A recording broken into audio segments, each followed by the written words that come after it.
যশ কিংবা অর্থের কমতি নেই সুখের। কিন্তু একজন ক্রীড়াবিদের এই যশ খ্যাতি কিংবা সুখের পেছনের গল্প হয়তো রয়ে যায় আড়ালেই।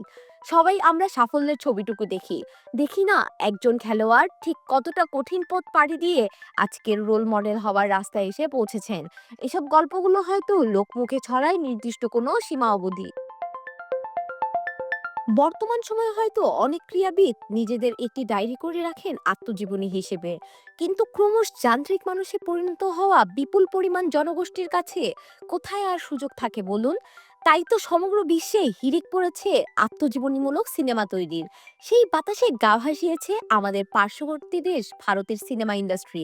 এখন অবধি বেশ কিছু খেলোয়াড়কে নিয়ে বায়োপিক তৈরি করেছেন বলিউড। লেবুর সুঘ্রাণ আরো বেশি, ত্বকের যত্ন আরো বেশি, চলে আরো বেশি। আপনার পকেটে কি বিদেশি না বাংলাদেশি? করেছেন বলিউডের বিভিন্ন নির্মাতা। তবে অনেক খেলোয়াড় হয়তো নিজের জীবনের সেই সকল ত্যাগ, কষ্ট, বঞ্চনার গল্প জানাতে চাননি বিশ্বকে। আবার কেউ হয়তো স্বাচ্ছন্দ্যে নিজেদের আত্মত্যাগ এবং সাফল্যের যাত্রাপথের গল্প জানিয়েছেন অন্যকে অনুপ্রাণিত করতে। আজকে বলিউডে হওয়া কিছু বায়োপিক নিয়েই হবে আলোচনা।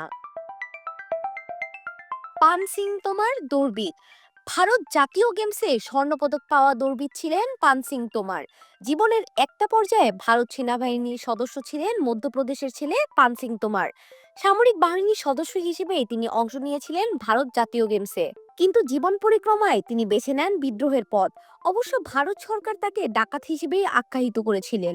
তার এই জীবন পরিক্রমা নিয়েই বলিউড নির্মাতা তিগমাংসু ধুলিয়া পান সিং তোমার নামক সিনেমা তৈরি করেন, যেখানে পান সিং তোমার চরিত্রে অভিনয় করেন প্রয়াত অভিনেতা ইরফান খান। পান সিং তোমারের এই গল্প বাবদ তার ভাতিজা 15 লক্ষ রুপি সিনেমার লভ্যাংশ থেকে পেয়েছিলেন। সচিন টেন্ডুলকার ক্রিকেটার। ভারতীয় ক্রিকেটের কিংবদন্তি ক্রিকেটার সচিন টেন্ডুলকারকে নিয়েও ভারতে বায়োপিক তৈরি হয়েছে। যদিও তাকে নিয়ে বানানো সিনেমাটা ডকুমেন্টারি ধাঁচের। সেখানে সচিন নিজের গল্প নিজেই বলেছেন। সচিন আ ব্রিলিয়ান্ট ড্রিমস নামক সেই বায়োপিকের লভ্যাংশ থেকে 40 কোটি রুপি গ্রহণ করেছিলেন সচিন টেন্ডুলকার। ম্যারি কম বক্সার। ভারতের মণিপুর অঞ্চলের মেয়ে ম্যারি কম ছিলেন একজন বক্সার। একজন নারী বক্সারের জীবনে যেসব প্রতিকূলতার সম্মুখীন সেসবই ফুটে তুলেছেন উমং কুমার তার নির্দেশিত সিনেমা ম্যারি কমে। নিজের জীবনে সেই সকল প্রতিকূলতার গল্প পৃথিবীর সামনে তুলে ধরার সম্মাননা হিসেবে তিনি পেয়েছিলেন 25 লক্ষ রুপি। ম্যারি কম চরিত্রে অভিনয় করেছিলেন প্রিয়াঙ্কা চোপড়া। মোহাম্মদ আজহারউদ্দিন ক্রিকেটার। ভারতীয় ক্রিকেটে ফিক্সিং কেলেঙ্কারিতে জড়ানো ক্রিকেটারদের মধ্যে সাবেক অধিনায়ক মোহাম্মদ আজহারউদ্দিন ছিলেন একজন। ক্রিকেট পরবর্তী সময়ে রাজনীতিতে মনোনিবেশ করা এই খেলোয়াড়কে নিয়ে আজহার নামক বায়োপিক তৈরি করেন নির্মাতা টনি ডিসুজা। আজহারউদ্দিনের চরিত্রে রূপালী পর্দায় দেখা গিয়েছিল ইমরান হাশমিকে। এই চলচ্চিত্রের জন্য একটি পয়সাও নেননি মোহাম্মদ আজহারউদ্দিন। মিলখা সিং দৌড়বিদ।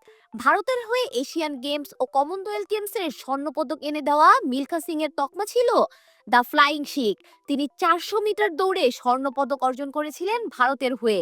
দেশভাগ এবং তার জীবনে ঘটে যাওয়া ট্র্যাজেডির পর সাফল্যের গল্প নিয়ে রাকেশ ওমপ্রকাশ মেহরা নির্মাণ করেন ভাগ মিল্খা ভাগ। মিলখা সিংকে নিয়ে করা বায়োপিকের মূল চরিত্রে অভিনয় করেছিলেন ফারহান আক্তার। নিজের গল্প পৃথিবীকে জানানো বাবদ কেবল 1 রুপি গ্রহণ করেছিলেন মিলখা সিং। মহাবীর সিং ফোগাট কুস্তিগির। ভারতীয় সিনেমার মেগা তারকা আমির খান অভিনীত অন্যতম ব্যবসা সফল সিনেমা দাঙ্গাল মূলত ছিল একটি বায়োপিক। মহাবীর সিং ফোগাট ছিলেন একজন কুস্তিগির। পরবর্তীতে তিনি নিজের মেয়েদেরকে শিখিয়েছেন কুস্তি। এমনকি তার মেয়েরা আন্তর্জাতিক পর্যায়ে ভারতের প্রতিনিধিত্ব করে সাফল্য এনে দিয়েছিল। সেই গল্প নিয়েই নিতেশ তিওয়ারি তৈরি করেন দাঙ্গাল, এবং মহাবীর সিং ফোগাটকে সিনেমার লভ্যাংশ থেকে 80 লক্ষ রুপি দিয়েছিলেন সিনেমার প্রযোজকরা। মহেন্দ্র সিং ধোনি ক্রিকেটার। ভারতের ক্রিকেট ইতিহাসে অন্যতম সফল অধিনায়ক মহেন্দ্র সিং ভারতকে জিতিয়েছেন 2টি ভিন্ন ফরম্যাটের বিশ্বকাপ সহ চ্যাম্পিয়ন্স লিগ। সফল এই ক্রিকেটারের সাফল্যের পথ খুব একটা সহজ ছিল না। সেসব কাহিনী বিশ্বকে তুলে ধরতে নীরাজ পান্ডে রূপালী পর্দায় ফুটিয়ে তোলেন MS Dhoni the untold story. সেখানে মুখ্য চরিত্রে অভিনয় করেন প্রয়াত অভিনেতা সুশান্ত সিং রাজপুত। সেই ছবিতে নিজের জীবনের গল্প বলা বাবদ 45 কোটি রুপি নিয়েছিলেন ধোনি। শাহানা পারভীন নূপুর, খেলা 71।